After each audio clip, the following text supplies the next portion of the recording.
വാക്യം നമുക്ക് വായിക്കാം.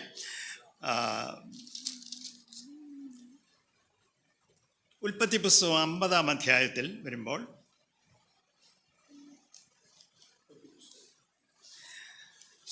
ജെനസിസ് ചാപ്റ്റർ 50, 50-ാം അധ്യായം അതിൻ്റെ 20-ാം വാക്യം.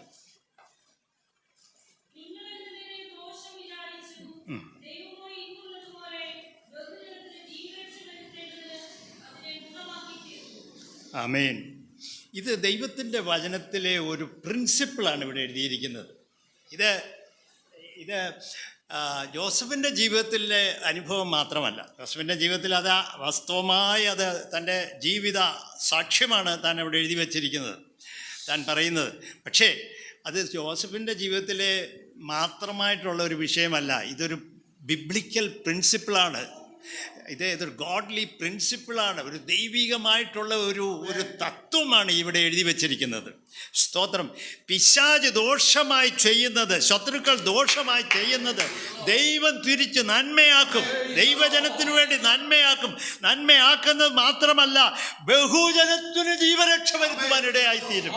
നമുക്ക് മാത്രമല്ല, ബഹുജനത്തിന്, സ്തോത്രം, ദേശത്തിന് വിടുതലായി മാറുവാനിടയായിത്തീരും. അതാണ് സ്തോത്രം ഈ ജോസഫിൻ്റെ ജീവിതത്തിൽ സംഭവിച്ചത്, ദാനിയേലിൻ്റെ ജീവിതത്തിൽ സംഭവിച്ചത്. സ്തോത്രം. നമുക്ക് ഇന്ന് ദാനിയേലിൻ്റെ പുസ്തകത്തിലേക്ക് പോകാം. ആ ഭാഗം നമുക്കൊന്ന് ചിന്തിക്കാം. ദാനിയേലിൻ്റെ പുസ്തകം 6-ാം അധ്യായം. ഈ ദാനിയേൽ 6-ാം അധ്യായത്തിലേക്ക് വരുമ്പോൾ ദാനിയേൽ എന്ന് പറയുന്ന ഈ ദൈവദാസൻ ഏതാണ്ട് ഒരു 80 വയസ്സിന് മേളിൽ പ്രായമുണ്ട്.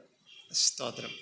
താൻ ഒരു 10, 16, 17 വയസ്സുള്ള സമയത്താണ് BC 606 നെബൂഖദ്നേസർ വന്ന് പിടിച്ചുകൊണ്ട് ബാബിലോണിൽ കൊണ്ടുപോകുന്നത്. അപ്പം ആ കണക്കെടുത്ത് നോക്കിയാൽ ഏതാണ്ട് BC 620, 22 ആ സമയങ്ങളിൽ ജനിച്ച ഒരു വ്യക്തിയാണ് ഈ ദാനിയേൽ. അദ്ദേഹത്തിൻ്റെ പിന്നെ ഈ ദാരിവേശ് രാജ 5-ാം അധ്യായത്തിൻ്റെ ലാസ്റ്റിൽ 30-ാം വാക്യം വായിക്കുമ്പോൾ അവിടെ ഇങ്ങനെ എഴുതിയിരിക്കുന്നു. ഒന്ന് വായിച്ചാട്ടെ. ആ രാത്രിയിൽ തന്നെ കൊല്ലപ്പെട്ടു. രാജ്യത്വം പ്രാപിച്ചു. ഇത് BC 539 സംഭവിക്കുന്ന വിഷയമാണ്. സ്തോത്രം. BC 539 സംഭവിക്കുന്ന വിഷയമാണ് ഇവിടെ എഴുതി വച്ചിരിക്കുന്നത്. സ്തോത്രം. അപ്പോൾ 622 അദ്ദേഹത്തിൻ്റെ ജന്മസമയമാണെങ്കിൽ അത് ഒന്ന് കാൽക്കുലേറ്റ് ചെയ്താൽ ഏതാണ്ട് 80 വയസ്സിന് മേളിൽ പ്രായമുണ്ട്. 82 വയസ്സോളം പ്രായമുണ്ട് ദാനിയേലിന്. പക്ഷേ ദാനിയേലിനെ നോക്കുക, ദൈവം ദാനിയേലിനെ മാനിക്കുന്നത്. മേദ്യ പാർസ്യ രാജാക്കന്മാർ വന്നു.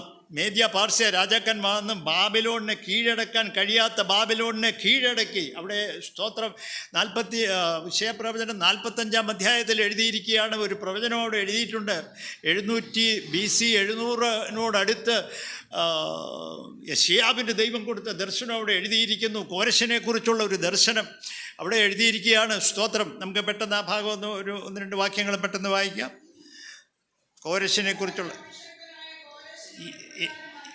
എൻ്റെ അഭിഷിക്തനായ കോരശിനോട് അരുളി ചെയ്യുന്നു.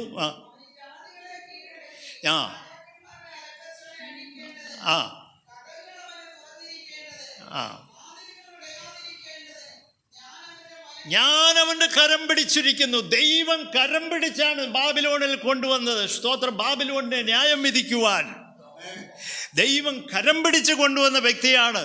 സ്തോത്രം. അതുകൊണ്ടാണ് അഭിഷക്തൻ എന്ന് പറഞ്ഞെഴുതിയ ജാതീയ രാജാവാണ്. സ്തോത്രം. അഭിഷക്തൻ ദൈവം കരം പിടിച്ചിരിക്കുകയാണ്. സ്തോത്രം.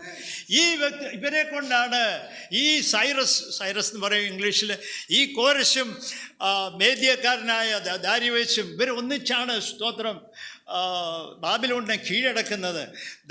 അന്ന് ബെൽഷസ്സർ എന്ന് പറയുന്ന രാജാവാണ് അവിടെ ഭരിച്ചുകൊണ്ടിരിക്കുന്നത്. ബെൽഷസ്സറിനെ കുറിച്ച് യെശയ്യാ പ്രവചനം 25-ാം അധ്യായത്തിൽ യെശയ്യാവ് ദർശനം കാണുമ്പോൾ അവിടെ എഴുതിയിരിക്കുന്നു, ഞാൻ എൻ്റെ സന്തോഷത്തിൻ്റെ ആനന്ദത്തിൻ്റെ രാത്രി ദുഃഖമായി മാറി. സ്തോത്രം. തൻ്റെ മുട്ടുകൾ ആടുവാൻ തുടങ്ങി.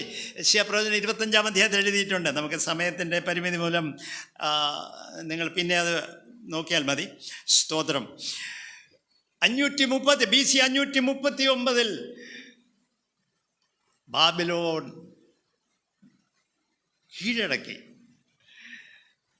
കോരശും ദാരിവേശും കൂടെ ചേർന്ന് ആദ്യമേ ദാരിവേശിനെ രാജാവാക്കി.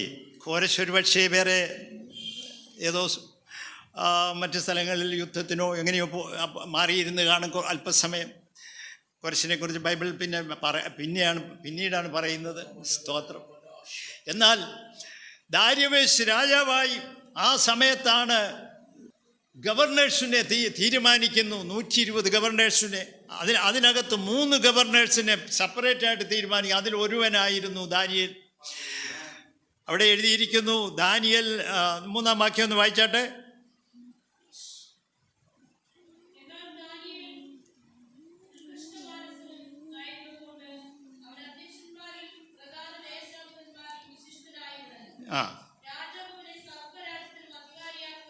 രാജാവിൻ്റെ മുമ്പിൽ ഫേവർ ലഭിച്ചു.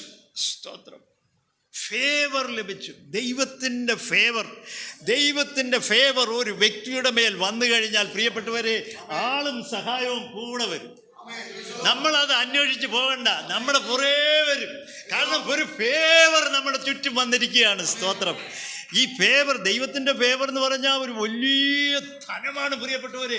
അത് പ്രാപിക്കാൻ കഴിഞ്ഞാൽ പ്രിയപ്പെട്ടവരെ, നമ്മൾ വലിയ ഭാഗ്യമുള്ളവരാണ്. സ്തോത്രം. ആൾക്കാർ നമ്മളൊന്നും പറയാതെ ഇങ്ങോട്ട് വന്ന് ചോദിക്കും, ഇങ്ങോട്ട് വന്ന് സഹായിക്കും. ദൈവത്തിൻ്റെ ഫേവർ ഈ ഭക്തന്റെ മേലുണ്ടായിരുന്നു. സ്തോത്രം. രാജാവിന് തോന്നുകയാണ് ഈ മനുഷ്യരെ പിടിച്ച് എല്ലാവരെക്കാളും, എല്ലാ അധികാരികളെക്കാളും രാജാവ് കഴിഞ്ഞാൽ അടുത്ത ആളാക്കണമെന്ന്, സെക്കൻഡ് ഇൻ കമാൻഡ് ആക്കണമെന്ന് രാജാവിനങ്ങ് തോന്നുകയാണ്. സ്തോത്രം. അവിടെ എഴുതിയിരിക്കുന്നു, 4-ാം വാക്യത്തിൻ്റെ ലാസ്റ്റ് ഭാഗം ഒന്ന് വായിച്ചാട്ടെ.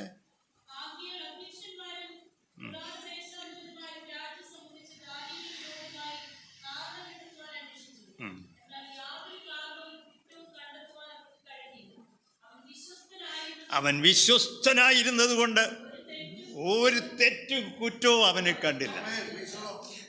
ഹല്ലേലൂയ. തൻ്റെ സെക്യുലർ ജോബിൽ,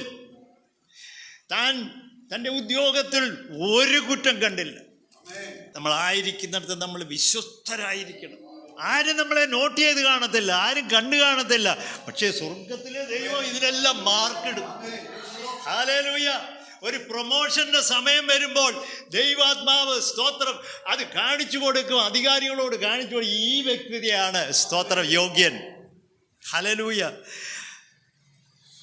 ദാനിയേൽ വിശ്വസ്തനായിരുന്നു. ദൈവം നോക്കുന്നത് വിശ്വസ്തതയല്ലേ? നമ്മൾ നോക്കുന്നത് വിശ്വസ്തതയല്ലേ? ഹല്ലേലൂയ. ദൈവത്തിൻ്റെ ഭവനത്തിൽ കാര്യസ്ഥന്മാരുണ്ട്. ദൈവം ചിലരെ കാര്യസ്ഥന്മാരാക്കി വെക്കും. അവരിൽ കാണേണ്ടത് എന്താണ്? വിശ്വസ്തതയാണ് കാണേണ്ടത്. വിശ്വസ്തതയുണ്ടെങ്കിൽ മാത്രമേ പ്രിയപ്പെട്ടവരെ ദൈവം ഒരു വ്യക്തിയെ അധികാരപ്പെടുത്തത്തുള്ളൂ, അധികാരം കൊടുക്കുകയുള്ളൂ. ഹല്ലേലൂയ. അപ്പോൾ ഇവിടെ ദാനിയേൽ വിശ്വസ്തനായിരുന്നു, ഒരു തെറ്റും കുറ്റവും അവനിൽ കണ്ടില്ല. സ്തോത്രം. പക്ഷേ പിശാച് എഴുന്നേറ്റു. ഈ ദാനിയേൽ ഇങ്ങനെ ഉയർന്നു പോകാൻ പറ്റില്ല. സ്തോത്രം. അസൂയക്കാർ എഴുന്നേറ്റു. ദുരാരോപണങ്ങൾ കൊണ്ടുവരുന്നവർ എഴുന്നേറ്റു. കള്ള ആരോപണങ്ങൾ അവർ കൊണ്ടുവരാൻ നോക്കി. പക്ഷെ ഒരു കുറ്റവും കാണുന്നില്ല. പിന്നെ ലാസ്റ്റിൽ അവർ മനസ്സിലാക്കി, ഇവൻ്റെ ഭക്തിയിൽ മാത്രമേ, ഇവൻ്റെ പ്രാർത്ഥനാ ജീവിതത്തിൽ മാത്രമേ ഒരു തെറ്റ് കണ്ടുപിടിക്കുവാൻ കഴിയുകയുള്ളൂ. അതിനായി അവരൊരു പ്ലാൻ ഉണ്ടാക്കുകയാണ്. സ്തോത്രം. നമ്മൾ താഴോട്ട് വായിക്കുന്നുണ്ട്. നമുക്കതിനെക്കുറിച്ച് അറിയാവുന്നത് കൊണ്ട് ഞാൻ ആ ഭാഗം ഓടിച്ചു പോവുകയാണ്. സ്തോത്രം. ദാനിയേലിനെ അവിടെ ഒരു വാക്ക് എന്നെ പെട്ടെന്ന് എൻ്റെ ഹൃദയത്തിൽ ഇങ്ങനെ കാണിച്ചു തന്നത്, 3 പ്രാവശ്യം റിപ്പീറ്റ് ചെയ്ത ഒരു വാക്ക് അവിടെ കാണുന്നുണ്ട്. ആ ഭാഗത്ത് ബന്ധപ്പെട്ടു എന്നൊരു വാക്ക് കാണുന്നുണ്ട്. അത് ഇംഗ്ലീഷിൽ എഴുതിയിരിക്കുന്നത് ഹേസ്റ്റ്. ഹേസ്റ്റഡ് എന്നാണ് എഴുതിയിരിക്കുന്നത്. 6-ാം വാക്യത്തിൻ്റെ ആദ്യ ഭാഗം ഒന്ന് വായിച്ചാട്ടെ.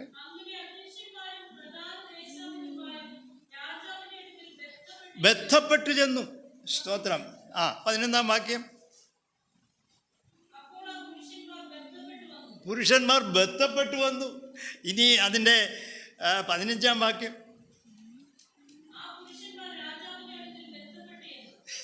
എന്തിനാ ഇവർക്ക് ഇത്ര ബന്ധപ്പാട്? പിശാചിൻ്റെ പ്രവൃത്തി എപ്പോഴും അങ്ങനെയാണ്, ബന്ധപ്പെടൽ.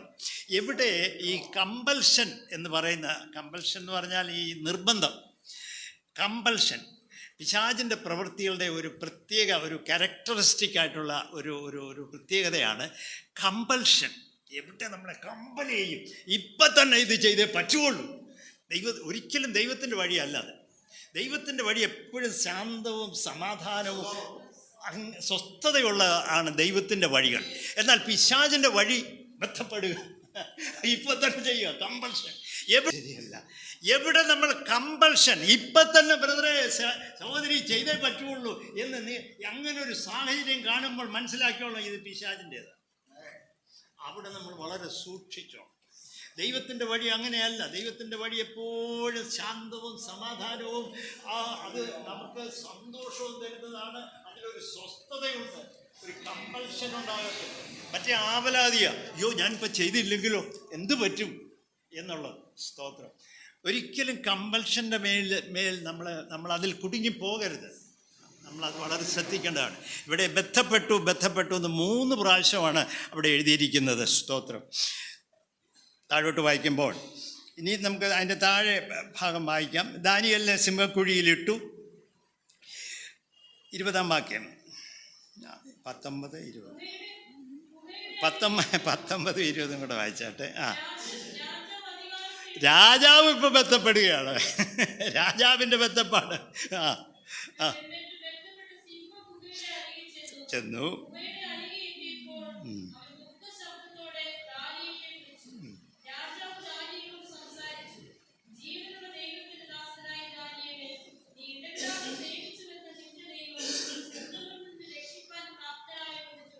എങ്ങനെ ഇങ്ങനൊരു സാക്ഷ്യം ഈ രാജാവിന് പറയാൻ കഴിഞ്ഞത്? ദാനിയേലിൻ്റെ ആ ഭക്തി എന്ന് പറഞ്ഞത് ഒരു സീക്രട്ടായിട്ടുള്ളൊരു വിഷയമായിരുന്നില്ല. സ്തോത്രം. മറ്റുള്ളവർ അറിഞ്ഞിരുന്നു, തൻ്റെ പ്രാർത്ഥനാ ജീവിതം അറിഞ്ഞിരുന്നു, തൻ്റെ വിശുദ്ധ ജീവിതം മറ്റുള്ളവർ നോട്ട് ചെയ്തിരുന്നു, അറിഞ്ഞിരുന്നു. രാജാവ് അത് അറിഞ്ഞിരുന്നു. ചോദിക്കുകയാണ്, ജീവനുള്ള ദൈവത്തിൻ്റെ ദാസനായ ദാനിയേലേ, നിന്റെ ദൈവം നിന്നെ രക്ഷിപ്പാൻ പ്രാപ്തനായോ എന്ന് ചോദിക്കുകയാണ്. സ്തോത്രം. ദാനിയേൽ പറയുന്ന മറുപടി ശ്രദ്ധിക്കുക.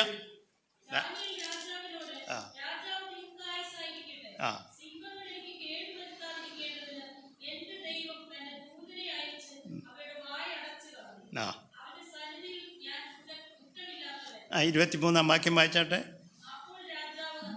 അത്യന്തം സന്തോഷിച്ചു, കൽപ്പിച്ചു.